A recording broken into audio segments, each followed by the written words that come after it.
Cool. What's good? What's good? What's good? How you doing? So I managed to get some money last night, which means today I'm going to treat myself to a meal in my favorite restaurant, Pen and Wig. I absolutely love this place. They do the best steak and chips. That's what I'm doing right now. But obviously I have to create YouTube content as well. So I thought, well, why not bring my camera with me? Why not bring my DJI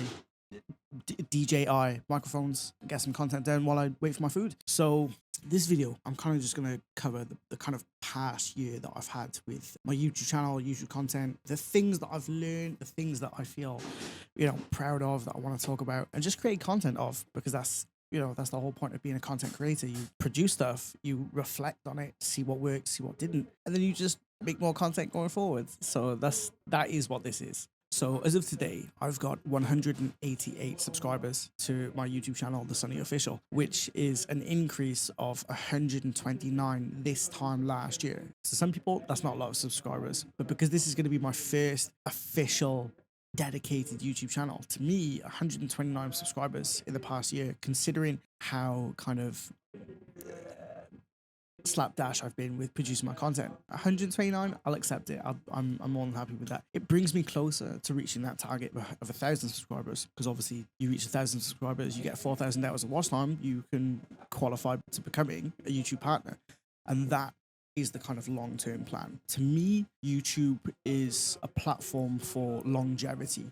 So I've uploaded content to things like Instagram or Facebook in the past. And the problem with those kinds of platforms is they race through content as fast as they possibly can. And the problem with that is they don't tend to show your older content to either new followers or people that might be interested in you full time. Whereas YouTube doesn't. YouTube does show your content from years ago to people that, might be interested in you and might have recently connected with you. And so in my opinion, YouTube is a platform for longevity. If you want a long-term career with creativity, if you want that kind of long-term portfolio of your content, definitely use YouTube to upload long-form video content, short-form video content. I'm starting to get more into community posts, things like text-based posts, polls, quizzes, things like that, image polls. So there are elements that you can use to connect with your subscribers on a semi-social front. YouTube isn't a social media platform. The YouTube CEO Neil Mohan said this in an interview recently. He said that YouTube is its own thing. He said that YouTube is not a social media platform, but at the same time there are social elements to it. YouTube is not like a traditional legacy TV platform, but still there is content similar to television shows being broadcasted and uploaded regularly. So it's a kind of omnidirectional, multifaceted. YouTube is a multifaceted platform. So yes, it requires some more work, but at the same time, it has a greater payoff in the long run, in my opinion. In terms of finding the motivation to produce YouTube content, to put the effort in to make good YouTube content, to continue uploading regularly so that the algorithm favors me personally on a personal, independent, individual level, I do, speaking honestly, struggle with that, because in my hometown of Newport, there's not much of a YouTube industry. There's not much of a kind of close by community that I can reach out to and kind of connect with and vibe with for things like inspiration and things like support. And so a lot of the things that I produce, a lot of the video content, a lot of the short form podcast episodes, all of that I'm doing by myself. And yeah, it can be quite draining. It can be quite tedious having to, fill so many roles by myself, be the scriptwriter, be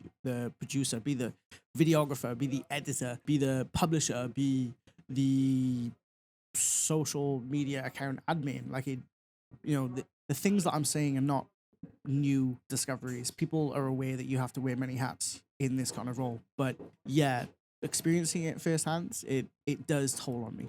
But speaking of the podcast episodes, they are doing really well. Earlier in the video, I mentioned that a YouTuber needs at least 4,000 hours of watch time within a period of 12 months to be able to qualify for a YouTube partnership. And the best thing about my podcast episodes being an hour long is that I don't need to produce too many of them to be able to accumulate many hours of watch time. So that's pretty cool. I love doing the podcast interviews. I love being able to create these episodes with my friends and people that I know and people that I like. I've certainly had a lot of good feedback from them. There's been a lot of people who have dropped me messages on different platforms saying, "Oh, hey, I watched the thing with so and so and it was pretty cool." And I'm like, "Yeah, it was."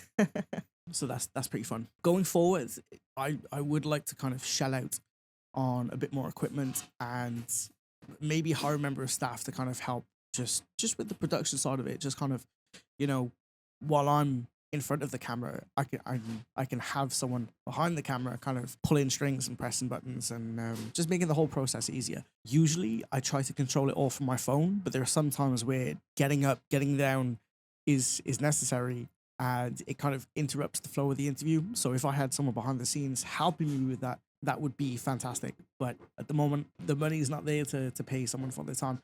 I could ask someone to volunteer, but again, I'm just gonna have to find the time to see if there's any volunteers like that.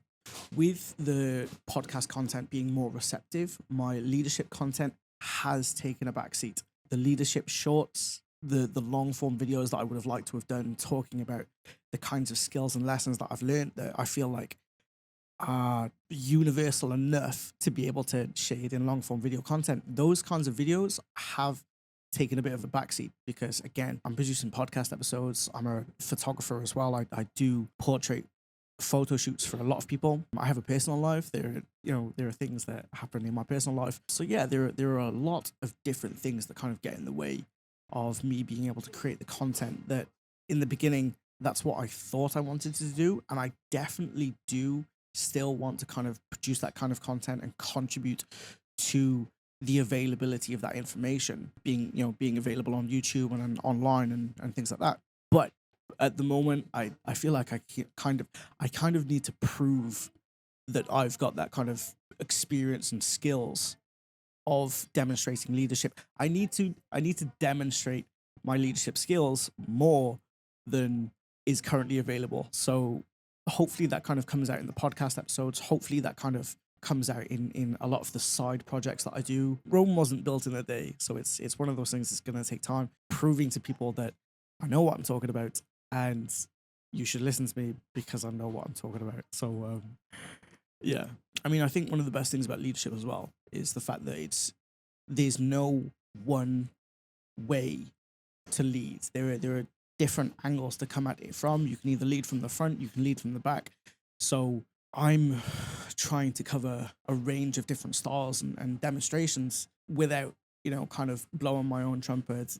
I'm the best, because that's not leadership. That's not how you get people to follow you. In some styles it is, but for the kind of vibe that I want to put out to remain approachable, that's not what I want to do. So yeah, so leadership content is gonna take a bit of a backseat. If I can get the content made when I can, I will. So it's also not really something that many people want to kind of connect with. It's helpful, absolutely. I get suggested videos on topics and I think, okay, I'll check it out. But in terms of the kind of the people that I have around me immediately, either they feel that they don't need this content or they know that they don't need this content. So yeah, I'll leave it there. It will be on my YouTube portfolio, and then later down the line, when people start noticing me and saying, "Oh, okay, he's spoken about this kind of stuff. He seems to be getting it right. Let's check him out more." So yeah, that's where that is going to stay. I do want to do more kind of interviews. There's a new series that I want to try out called Newport Talks, and I've mentioned this in the past. I talk about it amongst my friends all the time. I want to do a kind of street interview with this camera, with these mics in the public, and kind of put questions to them, put statements to them, see what they say, see what Newport's talking about.